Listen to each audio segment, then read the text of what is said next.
حضور علیہ الصلوۃ والسلام نے فرمایا جب اللہ تعالیٰ نے زمین کو پیدا کیا تو زمین ہلنے لگی، تو اللہ نے پہاڑوں کو میخیں بنا کر قلعے بنا کر زمین میں لگا دیا تو زمین ٹھہر گئی۔ فرشتے فوراً عرض گزار ہوئے کہ مالک تیری سب سے طاقتور مخلوق یہ پہاڑ ہے؟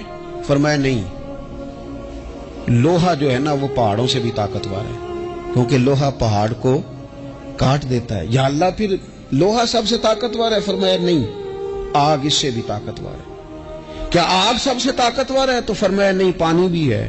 کیا پانی طاقتور ہے؟ فرمایا ہوا بھی ہے، جو پانی کا رخ پھیر دیتی ہے۔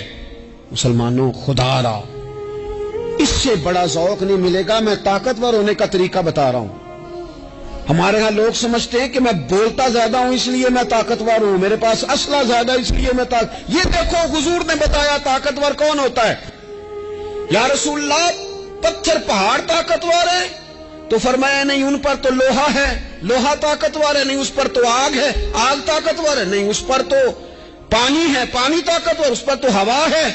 تو حضور پھر مہربانی کریں بتائیں طاقتور کون ہے؟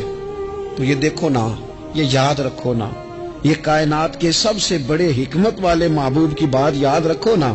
حضور فرمانے لگے سب سے زیادہ طاقتور وہ مومن ہے جو سیدھے ہاتھ سے صدقہ دیتا ہے اور دوسرے کو پتہ بھی نہیں لگنے دیتا۔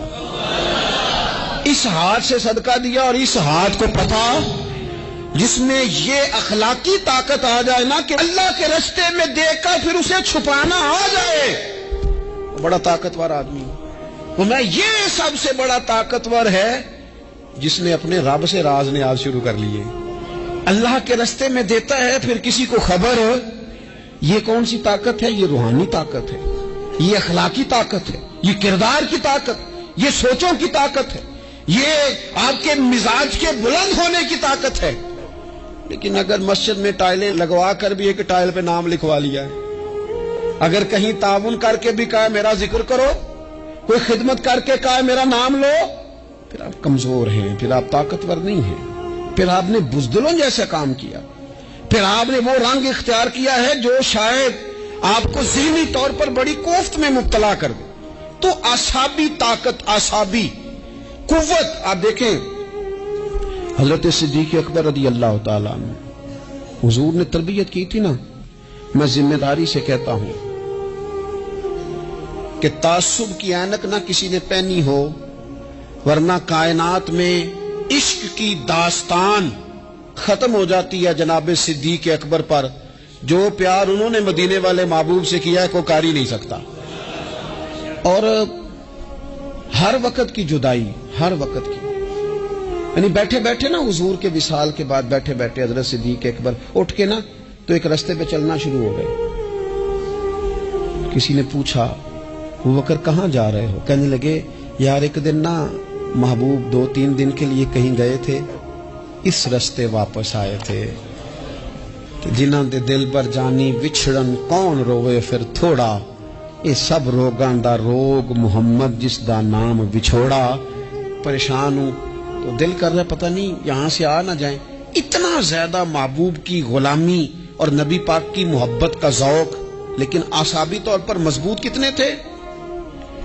حضور کے وصال کے بعد جس بندے نے اپنے پروں کے نیچے پوری امت کو سنبھال لیا ہے نا، اس کا نام بھی ابو بکر صدیق ہی ہے۔